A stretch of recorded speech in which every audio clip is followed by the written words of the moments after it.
Welcome to Old Testament in a Year. Day 13. Genesis 25. Abraham married another wife, whose name was Keturah.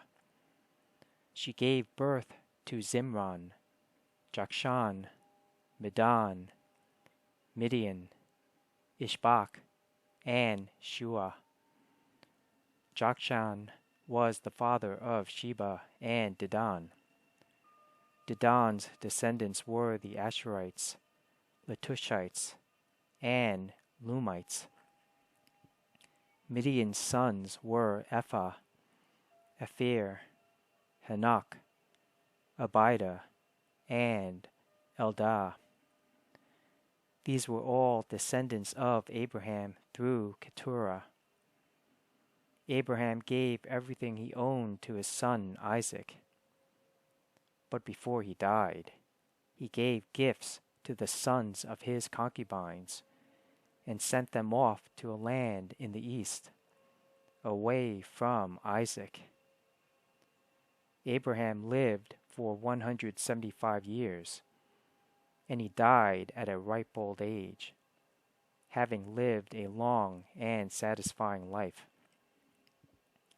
He breathed his last and joined his ancestors in death. His sons, Isaac and Ishmael, buried him in the cave of Machpelah near Mamre, in the field of Ephron, son of Zohar the Hittite. This was the field Abraham had purchased from the Hittites, and where he had buried his wife, Sarah. After Abraham's death, God blessed his son, Isaac, who settled near Beer Lahai Roi in the Negev. This is the account of the family of Ishmael, the son of Abraham through Hagar, Sarah's Egyptian servant. Here is a list by their names and clans of Ishmael's descendants. The oldest was Nebaioth, followed by Kedar, Abdeel, Mibsam, Mishma, Dumah, Massa, Hadad, Tema, Jetur, Nephish, and Kedemah. These 12 sons of Ishmael became the founders of 12 tribes named after them, listed according to the places they settled and camped. Ishmael lived 137 years. Then he breathed his last and joined his ancestors in death. Ishmael's descendants occupied the region from Havilah to Shur, which is east of Egypt in the direction of Ashur. There they lived in open hostility toward all their relatives. This is the account of the family of Isaac, the son of Abraham. When Isaac was 40 years old, he married Rebekah, the daughter of Bethuel, the Aramean, from Padan Aram, and the sister of Laban, the Aramean. Isaac pleaded with the Lord on behalf of his wife, because she was unable to have children. The Lord answered Isaac's prayer, and Rebekah became pregnant with twins. But the two children struggled with each other in her womb.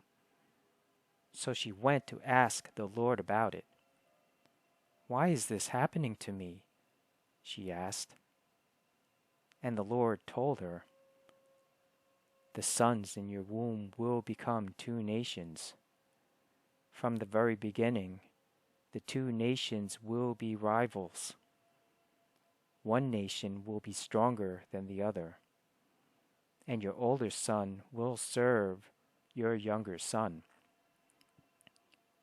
And when the time came to give birth, Rebekah discovered that she did indeed have twins. The first one was very red at birth and covered with thick hair like a fur coat. So they named him Esau.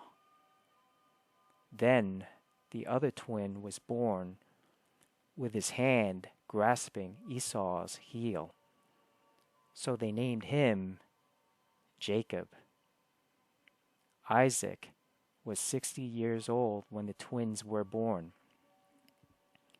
As the boys grew up, Esau became a skillful hunter.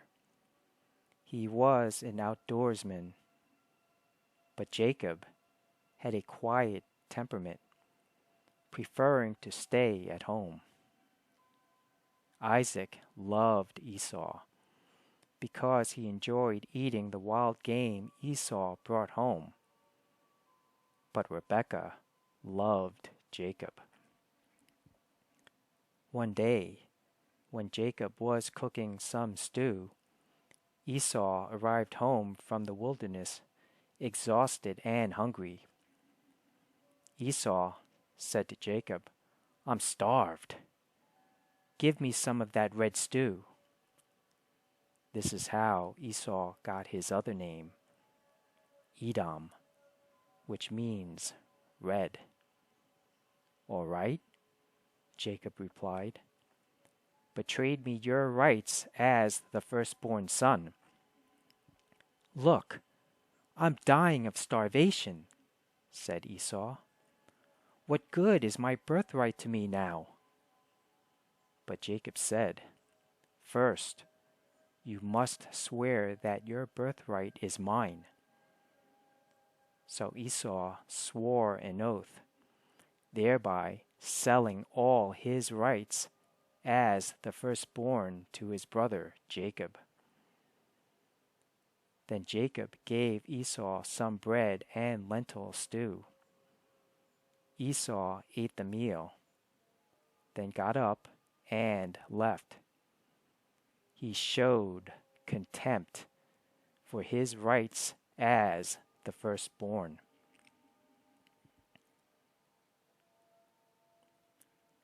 Genesis 26. A severe famine now struck the land, as had happened before in Abraham's time. So Isaac moved to Gerar, where Abimelech, king of the Philistines, lived. The Lord appeared to Isaac and said, "Do not go down to Egypt, but do as I tell you. Live here as a foreigner in this land, and I will be with you and bless you. I hereby confirm that I will give all these lands to you and your descendants, just as I solemnly promised Abraham, your father. I will cause your descendants to become as numerous as the stars of the sky, and I will give them all these lands. And through your descendants, all the nations of the earth will be blessed. I will do this because Abraham listened to me and obeyed all my requirements, commands, decrees, and instructions." So Isaac stayed in Gerar. When the men who lived there asked Isaac about his wife Rebekah, he said, "She is my sister." He was afraid to say, "She is my wife." He thought, "They will kill me to get her, because she is so beautiful." But some time later, Abimelech, king of the Philistines, looked out his window and saw Isaac caressing Rebekah. Immediately, Abimelech called for Isaac and exclaimed, "She is obviously your wife. Why did you say she is my sister?" "Because I was afraid someone would kill me to get her from me," Isaac replied. "How could you do this to us?" Abimelech exclaimed. "One of my people might easily have taken your wife and slept with her, and you would have made us guilty of great sin." Then Abimelech issued a public proclamation. "Anyone who touches this man or his wife will be put to death." When Isaac planted his crops that year, he harvested 100 times more grain than he planted, for the Lord blessed him. He became a very rich man, and his wealth continued to grow. He acquired so many flocks of sheep and goats, herds of cattle, and servants that the Philistines became jealous of him. So the Philistines filled up all of Isaac's wells with dirt. These were the wells that had been dug by the servants of his father Abraham. Finally, Abimelech ordered Isaac to leave the country. "Go somewhere else," he said, "for you have become too powerful for us." So Isaac moved away to the Gerar Valley, where he set up their tents and settled down. He reopened the wells his father had dug, which the Philistines had filled in after Abraham's death. Isaac also restored the names Abraham had given them. Isaac's servants also dug in the Gerar Valley and discovered a well of fresh water. But then the shepherds from Gerar came and claimed the spring. "This is our water," they said, and they argued over it with Isaac's herdsmen. So Isaac named the well Esek, which means argument. Isaac's men then dug another well, but again there was a dispute over it. So Isaac named it Sitnah, which means hostility. Abandoning that one, Isaac moved on and dug another well. This time there was no dispute over it. So Isaac named the place Rehoboth, which means open space. For he said, "At last, the Lord has created enough space for us to prosper in this land." From there, Isaac moved to Beersheba, where the Lord appeared to him on the night of his arrival. "I am the God of your father Abraham," he said. "Do not be afraid, for I am with you and will bless you. I will multiply your descendants, and they will become a great nation. I will do this because of my promise to Abraham, my servant."